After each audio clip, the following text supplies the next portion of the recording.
Well, Mark, kind of a strange weekend where you're ranked and you're the only team with a loss. All the other teams have ties.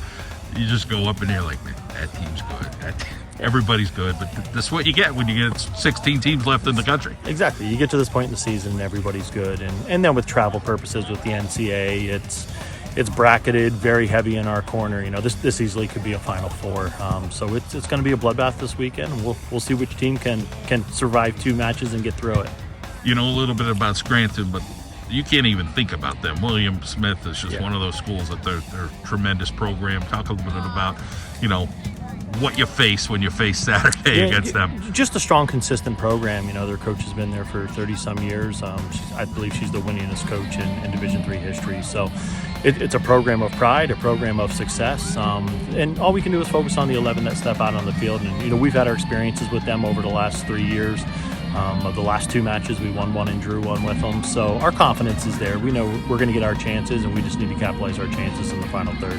You play a big weekend, a Saturday, Sunday. You got to rest up a day or so. You got some rehab stuff, and you got to come out and practice. But you got to do all this media stuff. Like there's enough distractions going on that. Sure. And at some point, you got to kind of hammer it down. Talk a little bit about probably easy at this point for this group to just say, hey, we're focused and we need to work hard here. Yeah, with the young program, I think it's a big concern when you get to that point of things. But with this veteran group, they understand it and they just come out and they have fun every single day. And that's what it comes down to. Our season gets long. If we play it the way we're supposed to play it, it's almost 3.5, 4 months long.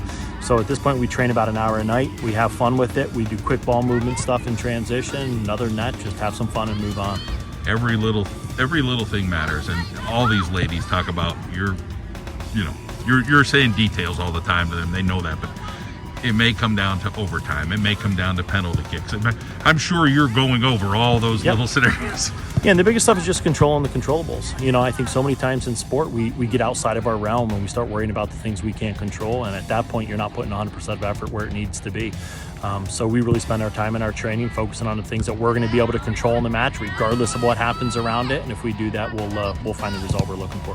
Senior leadership, talk a little bit about what they've meant. And, your keeper coming back for that fifth year is really important.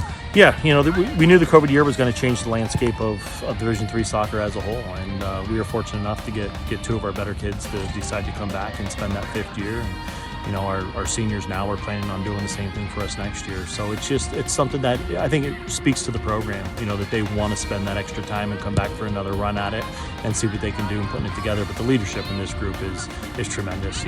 We haven't had to do anything as a coaching staff when it's come to management because this group just taught it to the young kids from day one.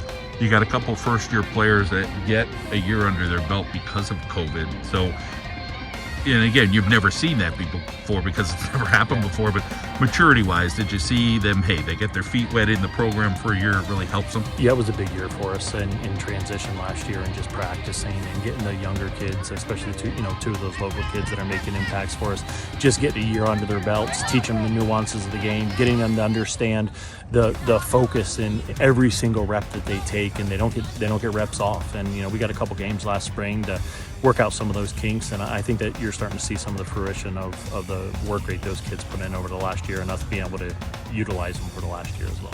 You and I had spoken about Emma a little bit more than a year ago, saying this girl has potential to be like a rookie of the year kind of player. You were spot on. She was. Yeah, we knew we just had to tweak a couple parts of her game. I mean, she had all the pieces. She has pace. She can run with the ball. She can finish. But we just had a couple things we had to change with her being able to get in behind top backs. The backs are fast at this level, and they're very smart, and they cover their gaps well. So we just had to teach her some things to get in behind, and she's soaked it up like a sponge, and it's showing that she's put in 20-plus goals this year already, and I'm excited to watch her in the future. Some of your players mentioned a little bit about the loss, kind of put things in perspective. But you kind of would say, I'm sure, hey, we're going to be in a lot of one-goal games, and here we are. It'll probably be that type of weekend as well. Yeah, it's why we play the schedule we play. We try to put us up against 7, 8, 9 national level teams throughout the season, and you're bound to take a result in a game like ours, a negative result in a game like ours sooner or later if you play that many good opponents. The loss was a loss to a very good Scranton team. I think, but if you talk to our players after the game, they felt good about the way we played. We just didn't finish real well that night, but the details there, and they're excited about it. All the best, and congratulations on a fantastic season. Thanks, John. I appreciate it.